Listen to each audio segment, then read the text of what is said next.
classes when we were doing an activity on conspiracy theories. Now, my friends and I, we were reading through these theories, laughing and making fun of how anyone could take them seriously. Until I came across one that stopped me in my tracks.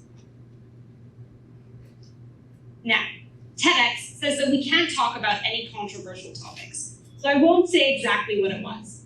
But let me tell you that it was compelling enough that I found myself late into the night searching through Google and watching random YouTube videos, completely engrossed in this theory. By 3 a.m., I was sold. How could I not be? Everything that I read online, all of my research, seemed to logically and rationally support this theory. In fact, it seemed to me that everyone carried this belief, and I just hadn't known about it sooner. I even thought that my research, that technology, had broadened my horizons and evolved my perspectives. But here's the twist, and the spoiler alert to my presentation, is that there had been no evolution in my perspective. Instead, I had unknowingly stepped into a trap, a media bubble designed specifically to reinforce my beliefs, not to challenge them. This, ladies and gentlemen, is what we call a filter bubble. It is an extension of the confirmation bias, which, whether you've known by name or not, has influenced us all. The confirmation bias is a mental shortcut that we take to find information that reinforces our beliefs while ignoring anything that doesn't. You see, the confirmation bias, it's comforting, but it also limits our growth. It explains why we enjoy reading things that validate our views, or why we're drawn to people that agree with us. Now, the filter bubble, it takes this confirmation bias to the next level. It is a content cocoon created by algorithms that present information tailored specifically to you, based on what you've searched, clicked on, or liked. How many of you, let's get a show of hands, have noticed that you've shopped online for something, let's say a pair of shoes, for example, and all of a sudden, your feed on various platforms is bombarded with ads for that very thing? I know I have. This is our filter bubbles at work. But here's the catch. Filter bubbles extend far beyond just targeted advertisement and influencing our interests. It's about the information that we consume and how filter bubbles influence our beliefs. When you search for something on Google, watch a video on YouTube, or even scroll through TikTok, there are algorithms at work showing you content they think you'll like based on your past interactions. So, if you're researching a new topic, these algorithms are more likely to show you information that you are inclined to believe and agree with. So, for example, let's say you're diving into a controversial topic, thinking that your research is giving you this diverse range of views. What's actually happening is you're being fed this curated version of reality, meant to keep you locked in the same mindset.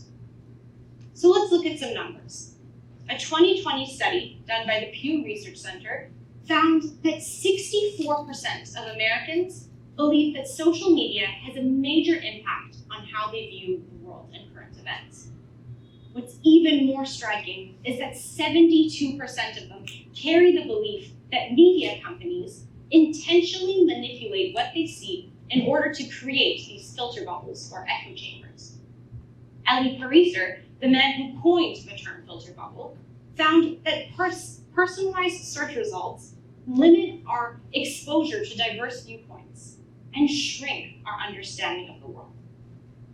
But this issue, it isn't just personal, it's societal, because filter bubbles are doing so much more than just limiting our growth.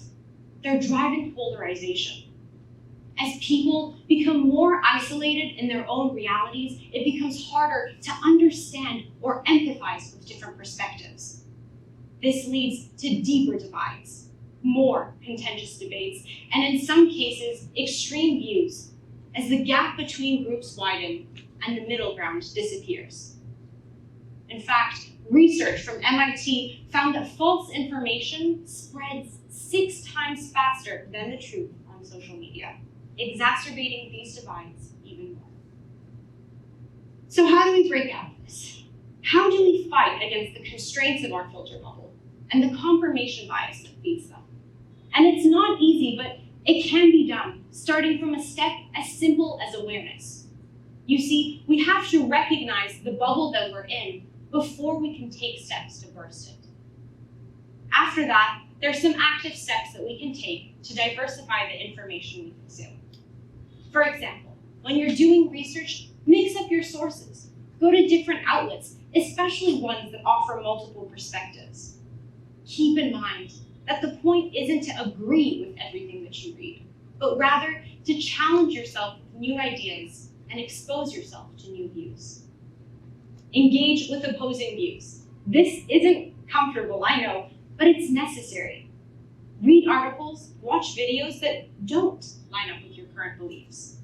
Now, you don't have to be convinced, you just need to understand where others are coming from. And finally, avoid letting algorithms decide for you. Use incognito mode, delete your search history, delete browser cookies. All of these things can limit the extent to which algorithms track your behavior and show you more of the same. Ultimately, it's about keeping your digital world from becoming too personalized, too narrow, and too repetitive. Now, I know these may seem like small, insignificant steps, but trust me when I say that their impact is huge. The more diverse the information that we take in, the more likely we are to break free from the constraints of our filter bubbles. True growth happens when we engage with ideas that challenge us, not when we stay inside the safe space of what's familiar. The truth is that real evolution within our perspectives, it isn't about collecting more ideas and evidence to support what we already believe. It's about stepping outside of our comfort zones, embracing the unfamiliar, and being open to change even when it's uncomfortable. For you see, the only thing more dangerous than someone unwilling to evolve their perspective is someone who mistakenly believes that they have already done so. Thank you for your time.